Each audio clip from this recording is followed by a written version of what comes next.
In recent years, Congress has held multiple public hearings on UAP, which is a dramatic shift towards transparency. And thanks to many members of Congress, the issue is now being taken very seriously. We, the people, are finally hearing accounts in a credible setting from firsthand U.S. military personnel about highly advanced unknown craft that fly rings around our frontline fighter jets.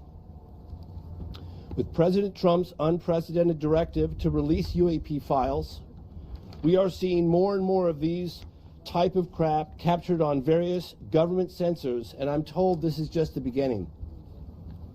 One of the aspects to the phenomenon that's spoken about with less frequency are close encounters of the third kind.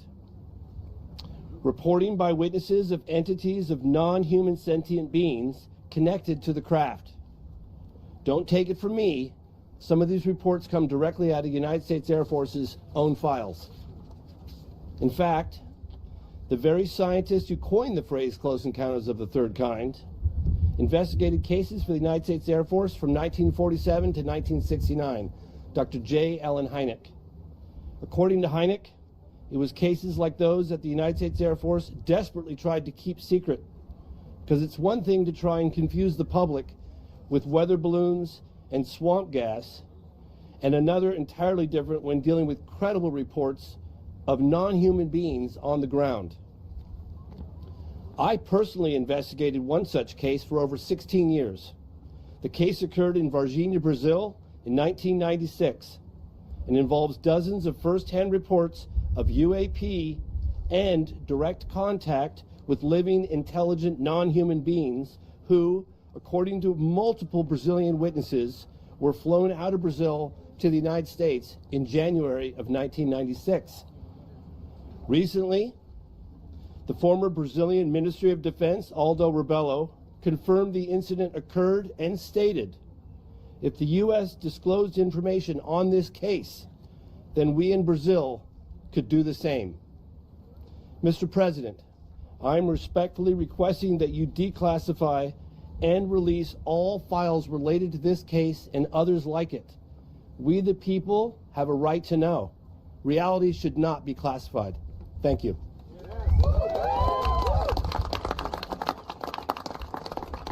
Hi, everyone. Thank you for being here today. And I just want to say, especially for the members standing behind us, as you know, this Congress, we were given permission to stand up the task force on declassification of federal secrets.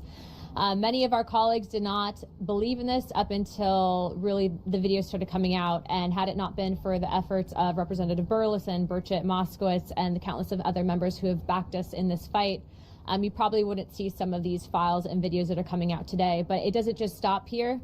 For some time, we've been pushing for there to be legislation, whether it be whistleblower protections or the UAP Disclosure Act, and it's been time and time again stonewalled by various intelligence agencies and staff within the House of Representatives, which is why we are grateful to the administration and their effort, as well as Stephen Miller's office, in pursuing the truth, something that we all should deserve transparency on.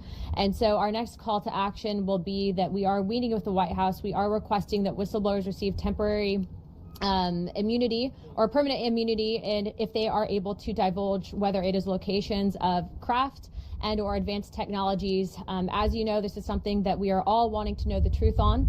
And again, without your cooperation, we wouldn't have been where we are at today. And so thank you. I'd like to now introduce Representative Eric Burleson. Thank you all for being here today. I want to first begin by thanking everyone that's here, and I want to thank my colleagues behind me, this task force. We could not do this without the incredible leadership of Representative Luna and my colleagues on the team. We also wouldn't be here today if it weren't for the brave men and women who have come forward as whistleblowers, who have plowed that soil. We wouldn't be here without these individuals.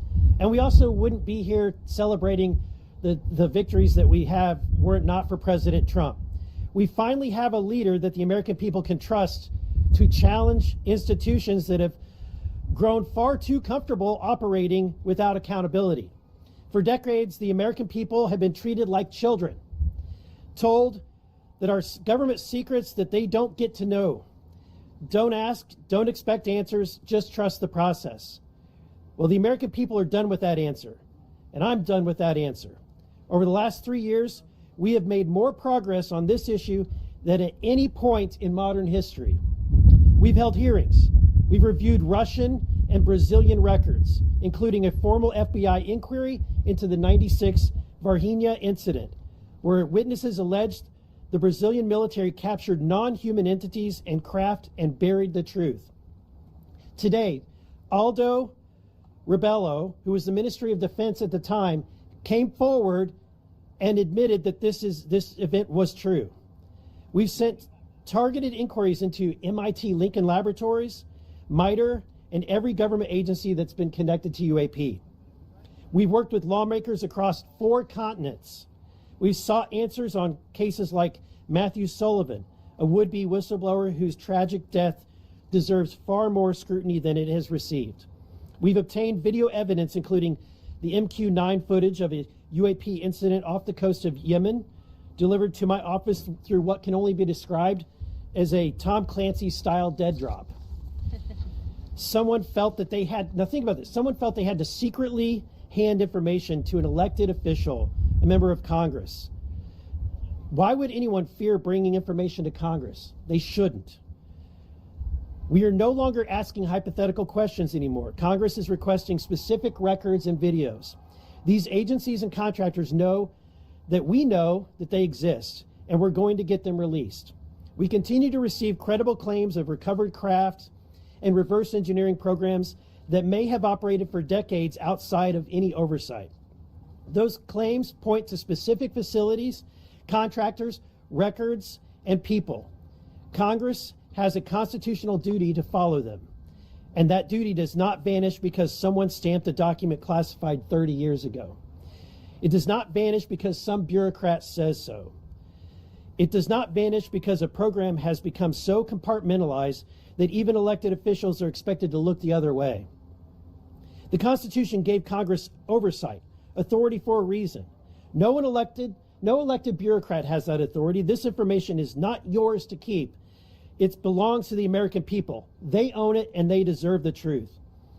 The most important people in this story are the whistleblowers: David Grusch, Admiral Gallaudet, Dylan Borland, Jeff Nusatelli, and the many others who haven't been named yet. Their careers were upended. Their families were torn apart. They endured an avalanche of stress, all because they believed this information belongs to you, the American people, and they attempted to and tried to get it to you. Some will say that they should have used more proper channels. To hell with the safe way. The safe way protects the system. These are people who simply wanted the American people to see what they know, and they deserve protection. They deserve our respect, and they deserve a second chance. And we are at a different time. This is the age of disclosure. Mr. President, I'm asking you directly, waive the non-disclosure agreements that still bind these patriots. Grant immunity to anyone and everyone who has already come forward and everyone who will come forward. Open the door and let them speak. Because unless people know they will be protected, why would they come forward and step forward otherwise? It is time that we flip the script entirely as well. It has been said by people in positions that know that even presidents have been kept on a need-to-know basis, that Navy pilots, admirals, and generals describe programs to senior officials that commander-in-chiefs were never briefed on, career bureaucrats who view presidents as temporary help, here today, gone tomorrow. That is not classification, that's a constitutional crisis. Transparency must be the default in the United States of America, and it should be required for those with knowledge to come forward, not wait for us to ask. There must be real penalties for officials who knowingly withhold information from Congress. Playing dumb is no longer acceptable. Hiding behind classification is no longer acceptable. Mr. President, you know that the agencies lie. You know that firsthand. They have lied to you. They have lied about you. They do not cooperate easily, and they never have. This is the moment. Use the authority that you have, Mr. President. The American people are behind you. And to everyone listening today in government, working for a contractor, retired, anywhere in the world, come to Congress. come to these group of people. We will work with you. This is a worldwide call for action. And what you know, and help us please release every record, every file, and every piece of information. The time is now. Thank you. And with that, I'll yield to the General, Mr. Perry. What's that? Just be brief.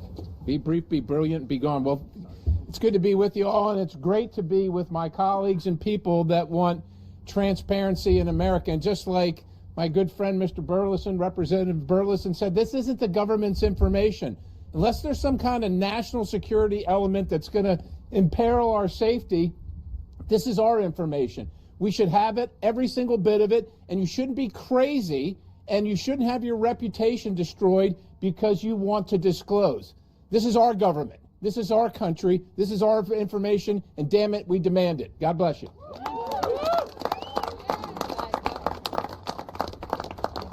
Thank y'all. My name's Congressman Tim Burchett, and I know y'all got up this morning and said, "Dadgum, I hope I get to stand out in the heat and listen to some redneck talk and for too long." Well, I'll keep it short. I am a redneck, proudly.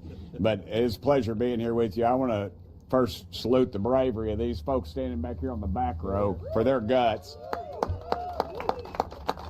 This country was not created by a bunch of meek pansies. It was people that took a stand, and these fellows took a stand, and thank y'all so much. I really appreciate that. I appreciate my colleagues in Congress. I even have to say it, I have to appreciate my friends in the media today, so there you go. I've crossed over the divide. But, you know, I talked to the president about this issue, and he kept his word to me. He kept his word, and I think that's important. But I think we also need to remember, too, when I'm sitting in a skiff and some little punk in a man bun tells me the president's on a need-to-know basis, folks, that ought to tell you right there what we're up against. We're up against corruption. We're up against a cover-up. This thing's been covered up at least since 1947. Dadgummit, the public deserves the right to know. It's your dadgum tax dollars. It's not about little green men or flying saucers. It's about what are we spending all these millions and possibly billions of dollars on that these idiots tell us don't exist. And then yet we turn right around in the skiff and then they tell us they do exist. This is a cover-up. You all know it. We know it.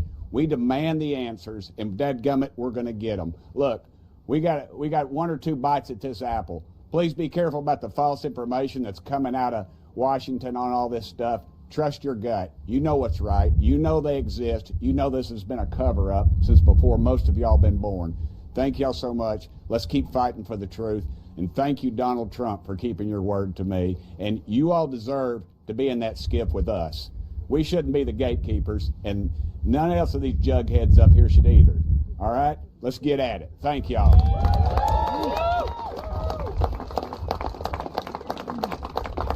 And I don't care if he's across the aisle or not.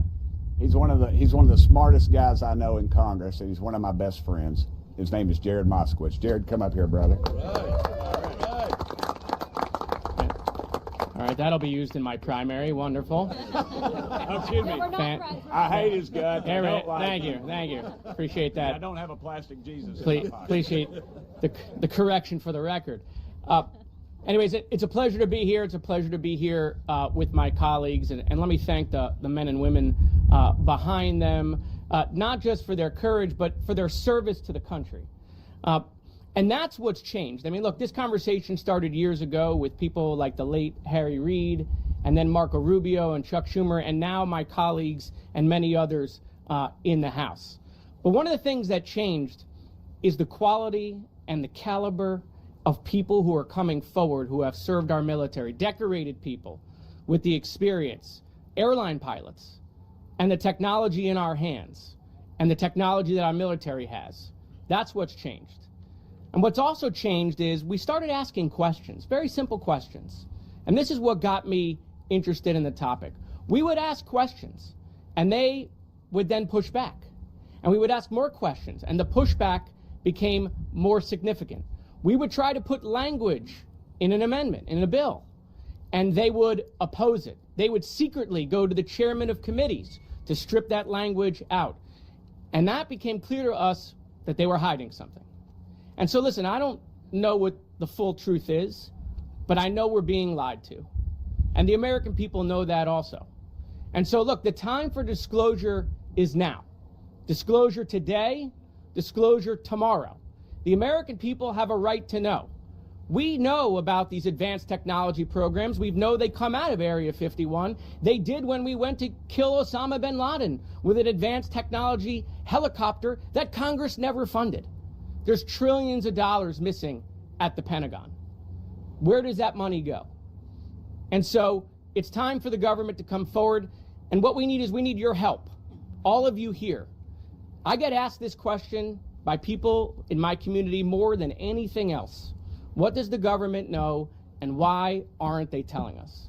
The American people can handle it. They can handle it. I trust them. And it's time that we tell them the truth. Thank you.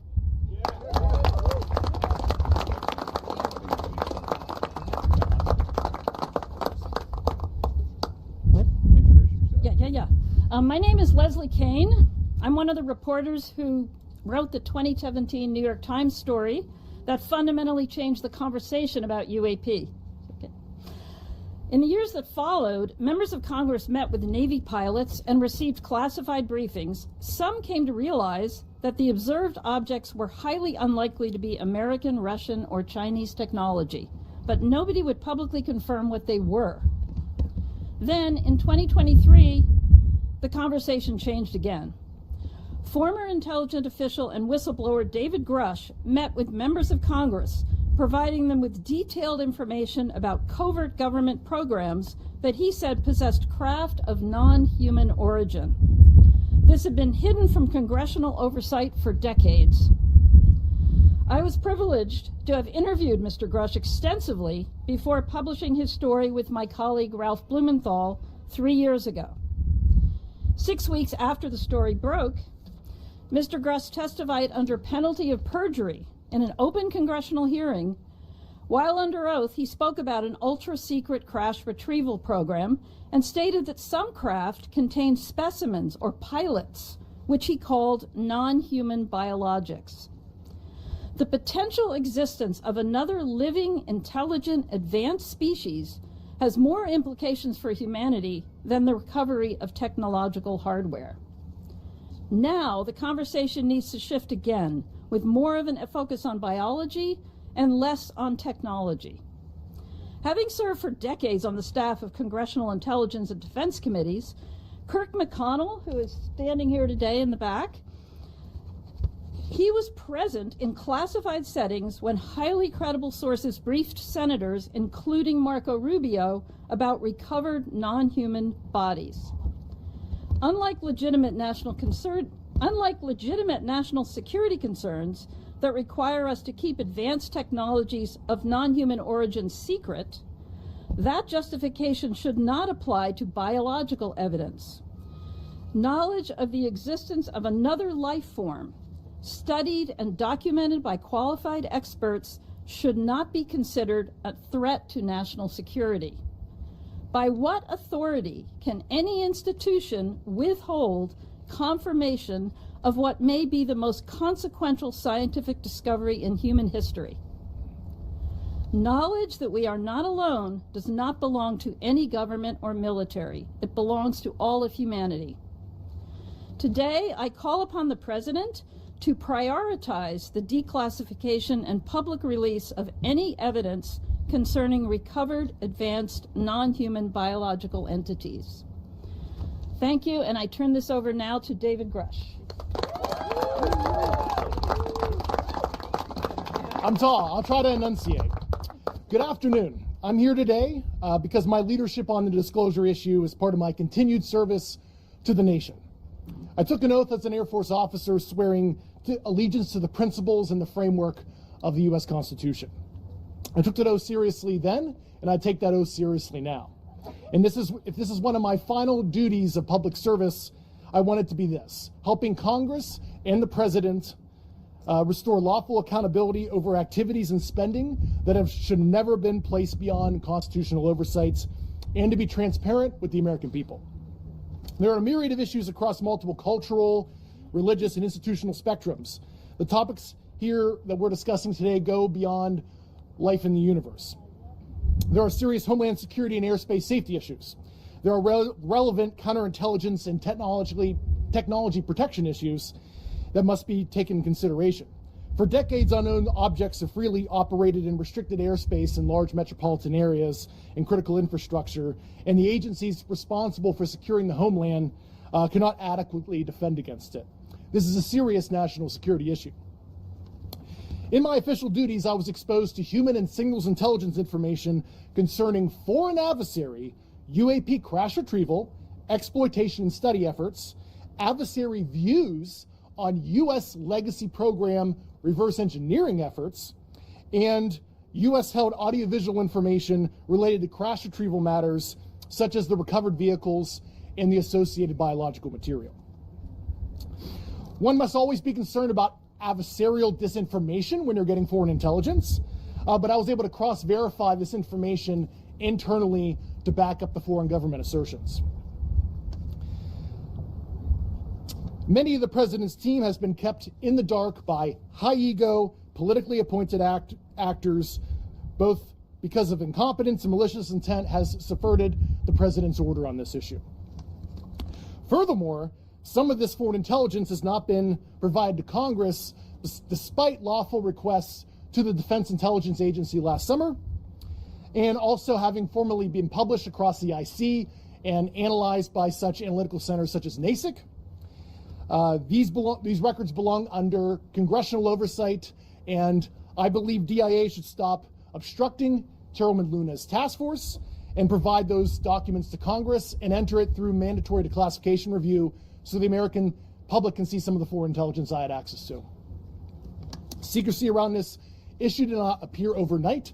Subsequent executive orders, Secretary of Defense memorandums, departmented security, basically nullified Congress's role with the judicial branch with oversight of this issue. Remember, classification exists to protect the nation. Executive Order 13526 discusses what can and cannot be classified. Embarrassment, hiding funds, criminal activity, and the basic information about scientific information in the universe is unlawful for it to be classified. And this is why whistleblower protections matter. Through my federal litigation ongoing with the Department of War, I learned that the Air Force worked with an external agency to seek an investigation of me for alleged unauthorized disclosures punishable under the Espionage Act after I testified in front of Congress in 2023, discussing the results of my congressionally directed investigation in the support of the first Trump administration. This should concern every member of Congress, regardless of party. To this day, I'm still fighting years of record withholding, administrative obstruction, and a prolonged effort to get a medical military retirement that I still am not in a retired status. This is also a real fraud, waste, and abuse issue. President Vance's task force is sharply focused on the issue of misuse of funds. The same accountability problem applies here. And during my investigation, I found slush funds to the tune of billions of dollars per annum for these activities. We cannot have one standard for the American people and another standard for the deep state that hide behind the veil of secrecy.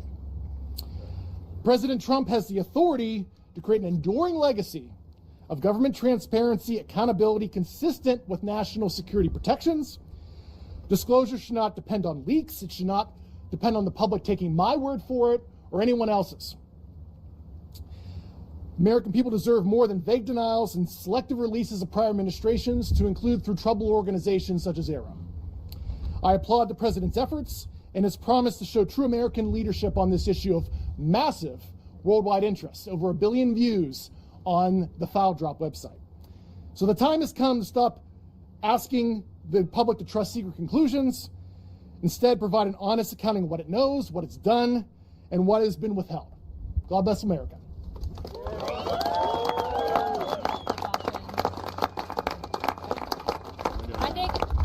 I think we have about 4 minutes before they call votes to open it up for a quick round of questions. So if you guys can just, let's start with Real America's Voice. Great. I have a question for David Grusch. Maybe you can mark for us how many species? It makes a report that said that there are perhaps 4 different alien species raised. How many species are you aware of? I certainly don't have the compendium. It's a continuum from corporeal, bipedal type life to, you know, what I would consider like sentient plasmoid life. But there are several that the U.S. government is aware of. Okay. During the course of your investigation, it's been surfaced to the public that there's been a program by the name of Immaculate Constellation. During the course of your investigation, did you recognize that the infrastructure to support such a program for exfiltration of data from federal systems would exist? Yeah, I can't comment on the content of that program. I've discussed on my interview in Judicial Watch that was a National Security Council program, and the secrecy started in 1954 through an Eisenhower executive order that created that infrastructure. Thank you very much. Yeah. Mr. Grusch, Kristen Fisher with the Endless Yep. Point. When you look at where we are right now in this moment for the disclosure movement, what's at stake here? I think the sovereign contract between the citizenry and its government, I think the institutional rots that the lack of transparency in this issue is possibly going to cause an untenable socioeconomic condition if the government is not transparent, akin to certain other, I don't want to say the Epstein files, that's a dirty word, but we could have that kind of scandal if we're not transparent on this issue. And do you have any advice for people who are new to the UFO topic, the UAP topic, who just don't know where to begin? There's just so much misinformation out there. What is your advice to them? I would go watch James Fox's documentaries. I like the Disclosure is a great movie. That's a good primer. So, and I also, there is a declassified 1971 Australian formerly classified secret assessment that a couple years ago was put in the Australian National Archives. I encourage people to read page 7 through 16, and that was the nuclear branch chief of the Australian government discussing the U.S. cover-up and the involvement of the CIA back in the 70s. And that's actually a little-known document that is publicly available. David, question with whistleblower Matthew Sullivan. Is there anything that you know, or is there anything that ties into what is happening here today with his testimony that never happened because he died 2 weeks, I guess, before? That's an ongoing. It's an ongoing federal investigation. Yeah. They're leading it up, but a lot of the stuff that started happening and picking up speed is just weird that it somewhat correlates to the disclosure efforts. What was he coming in to testify for? That would be a question for Rep. Burleson. Yeah, David. Yeah, Mr. Sullivan was on the Legacy program. I served on active duty with him in the Air Force, but I don't want to discuss details of his knowledge until the federal investigation is complete. Okay. Yeah, Joe? So, for those that are maybe not so familiar, can you explain right now what the roadblocks are? What is preventing lawmakers and lawmakers from visiting locations that have been critical to reverse engineering? David, let Burchett and Wilson. The knowledge is there, but the ability to go and see them. I'll take a stop at that. If Congress says we're going to go to Area 51, if Congress says we're going to go to Area 51, everybody says, go to Area 51, Burchett. All I'm going to get there is a good dadgum T-shirt, all right? The moving van's already going to be there. The problem you have is that these things have been moved into private entities so that they don't have a FOIA. I could FOIA Ford Motor Company, but doesn't mean they're going to do anything. That's why they moved it out of the federal governments, and that's part of the roadblocks. Other roadblocks we've seen, we tried to get a committee. We've had staff members try to block us when we first started this thing with that first hearing that Grusch said that there's biological entities.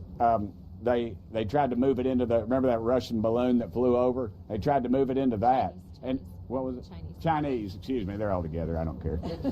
No, I know they're not, but they tried to move it into that. We had staff members try to block us, just the top level. We've been in a skiff before, and we had a member of Congress come in and just try to disrupt the meeting, try to disrupt Grusch, throw him all these trick questions, and he answered every dadgum one of them just right off the bat. He knocked it out of the park, so. If there's before we have to go, because this is the last question, we do have a meeting set up with the White House. The White House is going to play ball on this. So as Rep.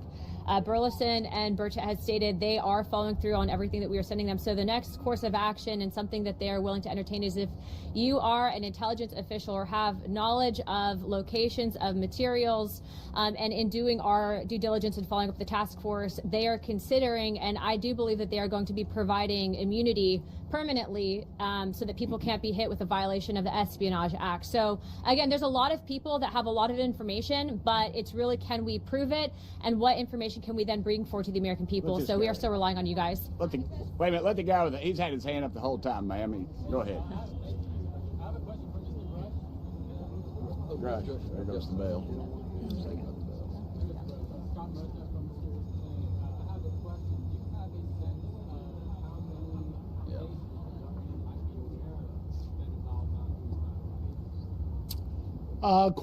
Quite a few, several dozen. So that's an ongoing list. So I can't give you an exact number because I didn't even have full access to that information.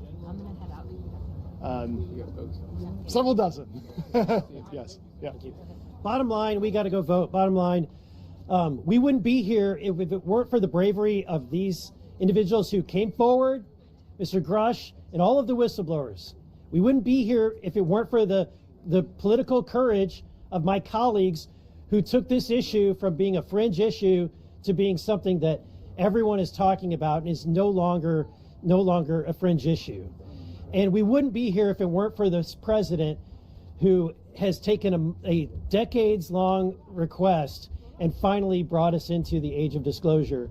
And so, and I want to say thank you to the press as well, to James and to Leslie, and to everyone who has helped cover this topic. We're here to fight for the American people, fight for the truth. And again, our last call to action is we want to challenge every foreign country. Do what the United States is doing. See what we're doing here, and we want to see your country follow suit. And we want to see if any individuals have any information, do not be afraid to come to a member of Congress. We will protect you, and we will make sure that the truth is out there. Thank you.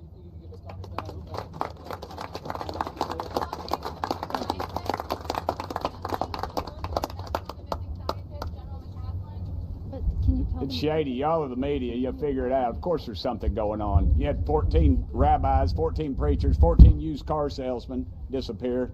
You'd be asking questions. There's something going on. What? Nothing to do with UFOs. I think he's just ill. What's the biggest wow that you've seen, Congressman Burgess? Well, since you bear a striking resemblance to Steven Spielberg, I'm going to answer this. But Matthew McConaughey is going to play Tim Burchett in the Tim Burchett story, okay? I just want you to know that. I can't talk about it. That's the problem. I got to go. Thank y'all. Hey, tell your people to call their dadgum congressman, all right? We want disclosure. That's all you got to say, disclosure. Thank you. Leslie, you doing? Yes. Bob. There you go. Yo, it's Augusta, right? So am I. We were doing it together. Let me go over here and say hello to you. Christian, would you grab that? Thanks for having me up here. How can I assist? Let me just see if Grusch is coming in. Sure. Oh, yeah. There we go. I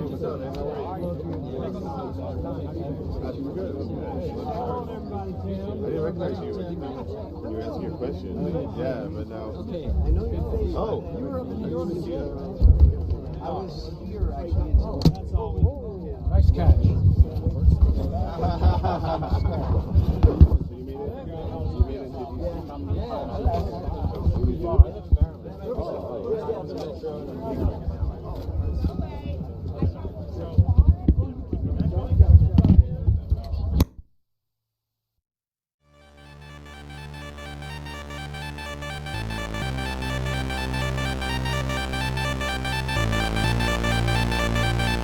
你好，我的中共朋友，我是 GabberBeastTV。如果你喜欢我的视频，你可以支持我，你可以借我买电池充电。谢谢你，我爱你。谢谢你的支持，给我买电池。美丽，谢谢收看，谢谢收看。